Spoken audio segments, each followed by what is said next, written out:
सुप्रभात। बाबा कहते हैं, मेरे प्यारे बच्चे, तुम मुझे हर जगह ढूंढते हो और मेरा अनुभव देखते हो और बार बार यही कह रहे हो ना, बाबा क्या गलती हो गई और क्या पूजा में गलती है जो आप अनुभव नहीं दे रहे हैं, आप अपने होने का एहसास नहीं दे रहे हैं। आज मैं तुम्हें अपने होने का एहसास बताऊंगा। मैं तो हर पल तुम्हें अपना एहसास देता हूँ। क्या तुम्हें ऐसा लगता है कि तुम किसी का दर्द देख सकते हो? क्या तुम्हें लगता है कि किसी जीव को तुम तड़पता हुआ देख सकते हो? किसी का दुख, दर्द, परेशानी में सब अपने दर्द भूल कर उसकी सहायता करते हो। ये सब मैं ही करवा रहा हूँ और तुम्हारे हृदय में मैं हूँ। भले ही दिखता नहीं हूँ, लेकिन मैं हर पल तुम्हारे साथ रहता हूँ। कहीं भी तुम जाते हो, किसी से बात करते हो, बात करते वक्त भी तुमने देखा होगा कभी कभी तुम्हारा मन कहता है कि कोई है बगल में, कोई है साथ में। तो हाँ, मैं वहाँ रहता हूँ, तुम्हारी परछाई बनकर मैं साथ रहता हूँ। और जिस कार्य को लेकर के तुम परेशान हो ना, कि जीवन में ये सब परेशानियाँ एक साथ तुम्हारे साथ कैसे आ गई हैं, तो बच्चे, ये सबके साथ होता है, तुम्हारे साथ नहीं हुआ है। और जो ये परिश्रम भरे, परेशानियों भरे पल है ना, बीत जाएंगे, ज़्यादा दिन नहीं रहेंगे। और अभी तक जब तुमने सब हंसते हुए निकाल दिया, तो अब कुछ पल ही क्या है, ये भी निकल जाएंगे। और मैं तो तुम्हारे घर में हमेशा रहता हूँ। तुम मेरी उपस्थिति देखना चाहते हो, जब तुम मुझे भोग लगाते हो, मुझे एहसास कर सकते हो। मैं हर पल तुम्हारे साथ रहता हूँ। आरती करते वक्त मेरी नज़रें तुम्हें देखती हैं।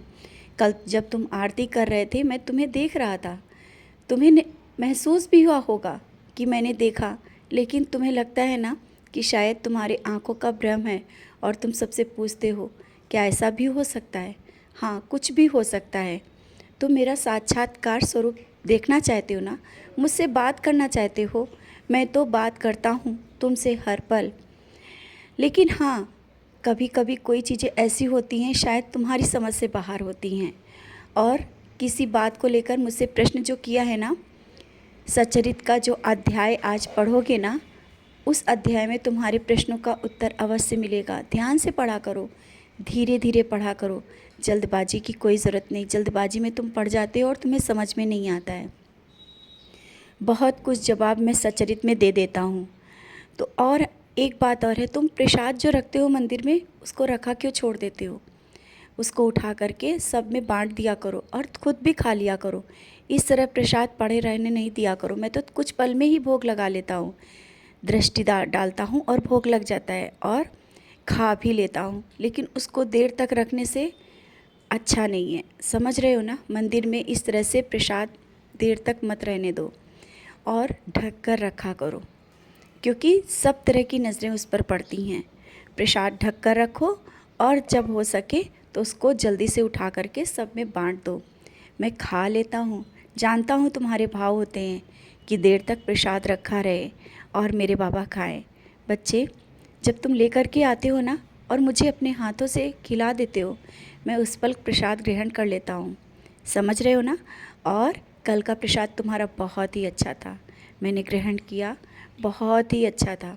मेरा आशीर्वाद तुम्हारे साथ है, मैं हर पल तुम्हारे साथ हूँ। तुम लोगों की बातों पे मत आओ। जब तुम परेशानियों में थे, क्या लोग संभालने आए थे? तो अब जब तुम सब कुछ धीरे धीरे सही कर रहे हो, मैं तुम्हारे साथ हूँ, तो फिर लोगों की बातों में क्यों आ रहे हो? धीरे धीरे सब सही हो जाएगा। तुम शिरडी भी आना चाहते हो, शिरडी भी आओगे। और किसी तीर्थ स्थान जाने की सोच रहे हो ना, अवश्य जाओ, मैं वहाँ भी तुम्हें दर्शन दूँगा, क्योंकि मैं हर जगह हूँ।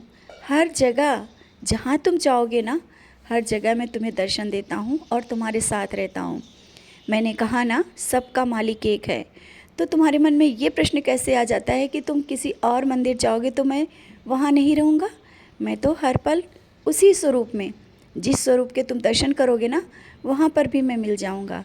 मैं हूँ तुम्हारे साथ, हर पल तुम्हारे साथ। और जो नौकरी को लेकर के जो मुझसे अर्जी लगाई है ना, परेशान हो, उसका भी समाधान बहुत जल्दी हो जाएगा। मेरी बातों पे विश्वास किया करो। तुम्हारा जो विश्वास डगमगाने लगता है ना, उसी पल तुम्हारे काम भी रुकते हैं। विश्वास रखो, सब कुछ सही होगा। मैं सब कुछ सही कर रहा हूँ, धीरे धीरे ही सही। हो सकता है जल्दबाजी में अच्छा ना हो, इसलिए धीरे सही, लेकिन काम हो जाएगा, सब कुछ होगा। खुश रहा करो और मुस्कुराते रहा करो। मैं हूँ,